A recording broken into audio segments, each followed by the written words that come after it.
Ian McKee. Actually, the best one I had when someone wrote me a letter and they spelt my family name M-I-C-K-E-Y. But never mind. Mickey Mouse is a great name to have. Can I have the clicker, please? All right. All right. Well, bye-bye, gentlemen. Thank you all for hanging on and for hearing the last presentation of the day. Let's see if we can hopefully make it the best one for you. The business that Vuulr is in the business of show business. So we're in the business of TV and film content. Why did we pick that industry? Well, it is an existing business that is valued at $240 billion a year. That's the amount of money paid by broadcasters, pay TV channels, and OTTs around the world to acquire the rights to the content that they show to you and me, the audience. And they have to buy it from the film studios, they have to buy it from the production houses. And that's the value that they spend, $240 billion a year. Currently, the way they go about that process is dreadfully old-fashioned. They go to trade events, they build booths, they hold meetings, and they exchange information as PDF files and on spreadsheets. It's very manual, it's very analog, very slow, and it ends up being a very expensive process. So we've developed a solution which is based on having an online marketplace. Marketplaces have disrupted almost every other industry in the world, and we're bringing the marketplace to the industry of broadcast content.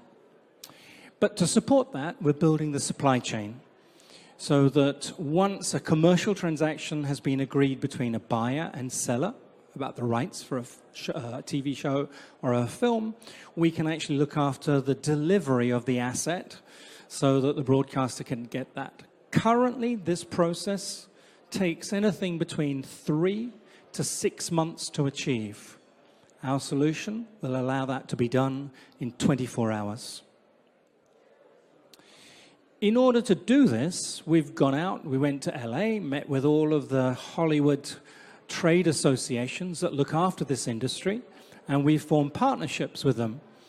And those organizations have set specifications for how the data that's involved should be handled. And we're using those specifications to build our blockchain-based supply chain so that it's easily usable by all of the organizations and brands that are already opted into using those standards. So we'll fit nicely into the existing industry. Like every good businessman, before you bring a product to market, you test it. So last year, we built a working prototype, and I took it around the region, talking to broadcasters and talking to the content production industry. And I said, if we built something like this, which helped you list your content, help buyers look for, search the content, would allow them to look at the metadata, the information about it, and then watch a screener, check whether the availability for your type of broadcast rights was there, and eventually construct an offer and have that summarized, and then have the buyer counter offer. Would you use it? And I got a huge thumbs up from the industry. They said yes. We are struggling at the moment. We know the way that we work at the moment is unsustainable. And we are short-staffed. We can't get budget to hire as many people as we want. And we're short of budget to buy content, so we need to buy better.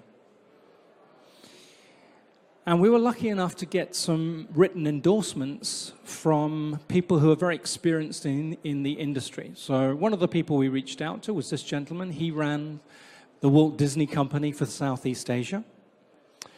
Interestingly, he's just left them, and I'm happy to say that he's going to be joining us at Vuulr to help me build out the business. I think you've all heard of these guys. And we went to see the lady that runs probably the biggest footprint, which is Asia and India. And she was happy to go on record saying, Vuulr is developing a very promising set of tools. We look forward to being able to use it. You may not know the company, Endorsement, but you will know the shows that they produce. MasterChef, Big Brother, right? So the lady behind that for Southeast Asia, again, is on record saying that they definitely need what we're building for them. IMG, they are the sports managers. They also own many of the sporting events, the rights to many of the sporting events, like the golf and Wimbledon. And out of the rights to the sporting events, they own the rights to all of the video content that comes from those sporting events. And so they have this huge catalog of video content that they want to help to monetize, basically sell to more broadcasters around the world. Lastly, not an organization you know here, but these guys are the BBC for Singapore, where I'm based, and their CEO looked at what we're doing and said, we want to be your first user to help you because you're a Singapore-based business, as well as thinking that this is a good idea. So how do the tokens work? Well, first of all, the tokens are used to denominate and settle a transaction, but that's optional. This is an old-fashioned industry. We have to take them by the hand and lead them gently into the present day. So they will be able to transact with us using dollars and pounds. But the Vuur Rewards program is the interesting part. We're going to use the profits that we generate from our business model, and our business model is very easy to understand. It's free for filmmakers and production houses that make content to list their content. It's free for buyers to use, and we take a 10% commission paid by the seller when a transaction is successfully made. So we don't make money until you, the industry, makes money. Out of the profit that we make, we're going to take our profit to the exchanges, and we're going to use our profit to buy our own tokens on the exchange. And we're going to put those tokens into the rewards pool. And we need that rewards pool because we're solving another problem for the industry, which has the complicated sounding name of metadata. But what it means is everything that you see on the screen when you're flicking through Amazon or Netflix to choose what you want to watch. The title, the synopsis, the cast, the production, the keywords. So interestingly, strangely, there is no source for that information available to broadcasters around the world. And what happens is that each broadcaster has an editorial team that finds it and writes it again and again and again and again, replicated in all 240-something countries in the world. So we're building on the blockchain a metadata refinery with a community of people who are going to get engaged because everyone loves to review films and write about their favorite TV shows and actors. And the difference is that we won't just make you famous, but through the mechanism of the rewards program, we're going to distribute our profit in the form of tokens as a reward for the actions that people take to help us create the metadata and also to translate it. Because if you think about a broadcaster like Amazon or Netflix, when they buy a title, they need that metadata on day one in more than 40 languages. Right? And we're going to be the solution to provide them that. Where are we in the process? Well, last year, I built with a few colleagues from my ex-company, and we put that little prototype around to get the backing that we've got. I raised a seed round of more than $1 million. And now we're here, Q1, and we're starting the development of the main platform to be scalable global platform, and we're running our private round of the token generating event. We will be running the public round in May, early Q2, and we'll have a full working prototype of the global platform by then. And we will be launching and getting content on board in Q3. So we're very close to having a ready working program. We're going to be minting 200 million tokens and putting 40% of them up for sale. And we do have a bonus structure for people who want to come in at this private round stage. We are going to be using the remaining of the tokens for a number of uses, but the most important one is as an incentive currency to drive the industry to start using the platform. So we'll be using it to tempt people to list their content on the platform and using it to reward for buyers using the platform and transacting so that we can get to network effect as quickly as possible. Use of funds, fairly normal. One of the major uses of that is that we will be building out a global team. So we'll be having an office in Singapore for covering Southeast Asia, an office in Shanghai covering China, an office in London covering Europe, Middle East, and Africa, an office in Mumbai because Bollywood is important, and an office in LA because that's where Hollywood is. We have a really interesting and experienced team.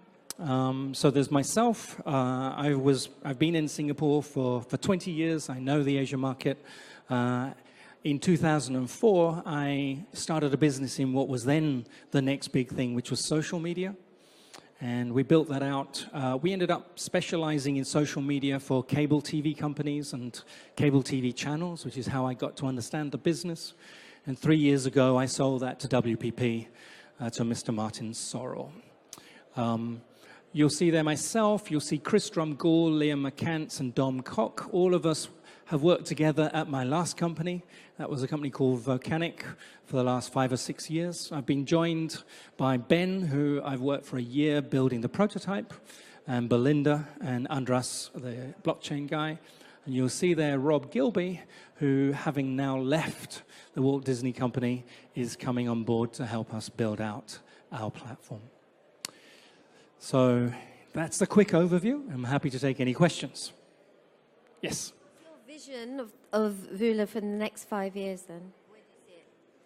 Okay, the question is, what's the vision for Vuulr in the next 5 years? So I have to be careful about making forward-looking statements. But I can imagine a scenario where out of that $240 billion market, we might have acquired 1/4% of that market. Or maybe, if I'm really lucky, 1/2% of that market. And that would mean that we were transacting more than $1 billion on our platform. And if I'm charging a 10% commission, then that means my top line revenue could be in the realms of $100 million. And it's easy to see, even with a set of 5 offices around the world, that we could run the business on a budget of about $50 million.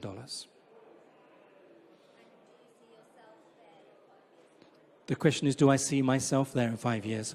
Absolutely. Yes, there are a couple of key things that make me very personally involved with the project. One of which is that I feel that we don't get the right content as consumers to watch. I feel that, there are too many layers between the people who make the content and the people who eventually show the content. Part of that is the distribution layer, these middlemen. They take 30–40% as commission at the moment for doing practically nothing. And that 30 and 40% means that it's not there in the industry to pay for more content or to pay for better content. And that means that the people who make the content suffer. Right? So I want to take away that middleman so that we can make the industry better again. And the other thing is that it is very hard if you talk to people who are just starting out on their career. They may have made their first piece of content, but for them to get distribution, to get put in front of a potential broadcaster who might buy them, it's very, very hard. And that means a lot of young people today are finding it very hard to start their career in the business of creating TV content or films. So one of the things that I'm personally passionate about is creating this marketplace so that a piece of content from a major studio and a piece of content from 4 kids who've produced something wonderful can sit right next to each other. and that the broadcaster can see it. And they can look at the kind of synopsis of it. They can watch a trailer. They can watch the first episode. And if that content can compete on the basis of its quality, its creativity, on the production value, then the broadcaster will choose it and buy it. And that will give a whole group of new content creators the first step on the ladder for them to create it. So it's really about democratizing the access to distribution for good creative content, which in the end will help us as consumers. We'll get better stuff to watch on TV. Yep. Sorry, there was one more question over there.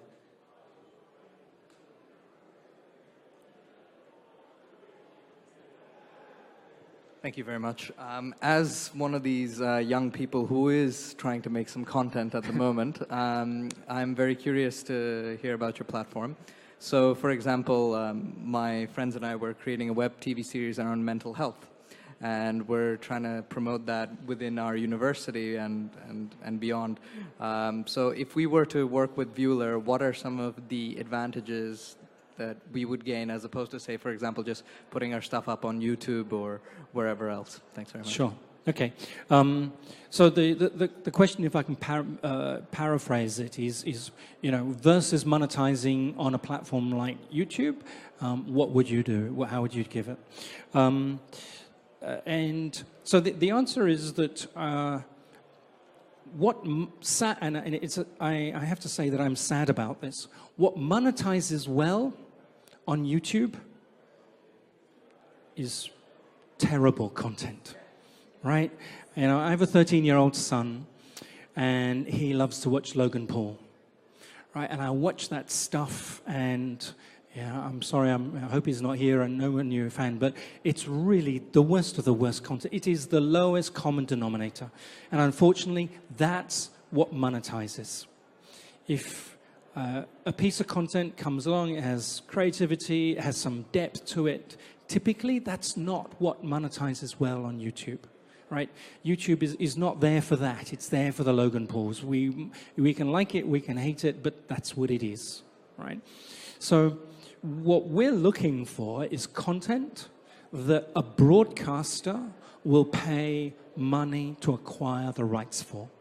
Right? And if your content, is of the right quality, and then it can be on the platform, and we hope that broadcasters from around the world will find it, will evaluate it, and some of them will buy it. And they will buy the rights. They'll buy the free-to-air rights, the pay TV rights, the SVOD rights, whatever the rights are. And we think that, that could be a much more valuable monetization strategy than hoping that YouTube will sell adverts for the Prudential next to your content. Yep. Any more questions? There's one question from the back. No? Okay. All right. All right. Well, thank you very much. And I guess it's the end of the day, so have a safe trip home.